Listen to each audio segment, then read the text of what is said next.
ভাৰতবৰ্ষৰ ভিতৰতে ব্যতিক্ৰমীভাৱে অসমত শিক্ষকৰ বদলীকৰণক লৈ এখন বিশেষ আইন আছে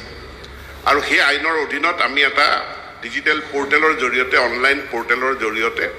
আমি যোৱা 5টা বছৰত 42,000 শিক্ষকৰ বদলীকৰণ আমি সম্পূৰ্ণ কৰিছোঁ কোনো ফিজিকেল ফাইল নোহোৱাকৈ কেৱল অনলাইন মাধ্যমৰ জৰিয়তে বৰ্তমান আবেদনসমূহ গ্ৰহণ কৰাৰ প্ৰক্ৰিয়া শেষ হৈছে আইনখন ইতিমধ্যে সংশোধন কৰা হ'ল যে এখন বহিৰ্জিলাত কাম কৰাৰ যিটো শিক্ষকসকলৰ